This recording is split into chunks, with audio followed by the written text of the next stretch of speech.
welcome to God's 5 Minutes with Pastor Ed Wilson. Reach him at gods5minutes@gmail.com. Now, here's Ed Wilson with God's 5 Minutes. Hello, friends. One of the sacrifices commanded by God in the Old Testament was a sacrifice of thanksgiving. That command was underlined with these words from the 50th Psalm: "Offer unto God thanksgiving, and pay thy vows unto the Most High, and call upon me in the day of trouble. I will deliver thee, and thou shalt glorify me." Salvation can't be bought by money, for not all have it, and God is a lover of the poor as well as the rich. And neither can good works guarantee our entrance into heaven, for good works can be performed by a selfish heart. Instead, let's offer God thanksgiving. Let's not look at sacrifices as in themselves gifts pleasing to God, but present them as tributes for your gratitude. Then He'll accept them. But not if our souls have no love and no thankfulness to offer. These sacrifices, as considered in themselves, are condemned. But the heart emotions of love caused by remembering divine goodness are commanded as a substance, meaning, and soul of sacrifice. Even when the legal ceremonials were not abolished, this was true. And when they came to an end, this truth was more than ever made manifest. It wasn't for want of bullocks on the altar Israel was blamed, but for want of a thankful adoration before the Lord. She excelled in the visible, but in the inward grace, which is the one thing needful, she sadly failed. Too many in these days are in the same condemnation. Perhaps the greatest part of Thanksgiving sacrifice, certainly coupled with it, is the command, "Pay thy vows unto the Most High." Let the sacrifice be really presented to the God who sees the heart. Pay to Him the love you promised, the sacrifice you covenanted to the render.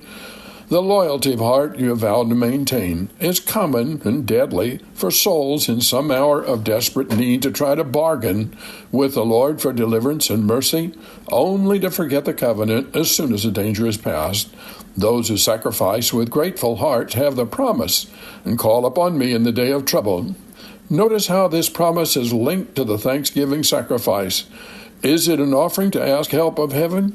It is, even so. The King Himself looks at it that way, for herein is faith manifested, herein is love proved, for if in the hour of peril we fly to those we love, it seems an obvious thing to pray to God when we are distressed, yet is it a more acceptable worship than the mere heartless presentation of bullocks and goats, of forms and rituals. This is a voice from the throne, and how full of mercy it is. It is very tempestuous round about Jehovah, and yet what soft drops of mercy's rain fall from the bosom of the storm. Who would not offer such sacrifices? Troubled one, haste to present it now. Who shall say that Old Testament saints did not know the gospel? Its very spirit and essence breathes like frankincense all around this holy psalm. I will deliver thee. The reality of the sacrifice of prayer shall be seen in its answer. Whether the smoke of burning bulls be sweet to me or not, certainly thy humble prayer shall be, and I will prove it so by my gracious reply to your supplication. This promise is very large and may refer both to temporal and eternal deliverances. Faith can turn it every way, like the sword of the cherubim. "And thou shalt glorify me." It means thy prayer will honor me, and thy grateful perception of my answering mercy will also glorify me. The goats and the bullocks would prove a failure, but the true sacrifice never could. The calves of the stall might be a vain oblation, but not the calves of sincere lips. Thus we see what is true ritual.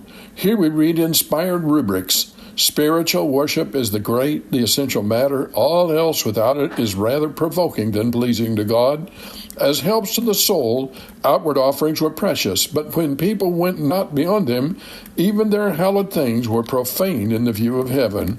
"Call upon me," He said. Prayer is like the ring which Queen Elizabeth gave to the Earl of Essex, bidding him, if he were in any distress, send the ring to her, and she would help him. God tells His people we have a ring. You have been listening to God's 5 Minutes with Pastor Ed Wilson. Reach him by email at godsfiveminutes@gmail.com.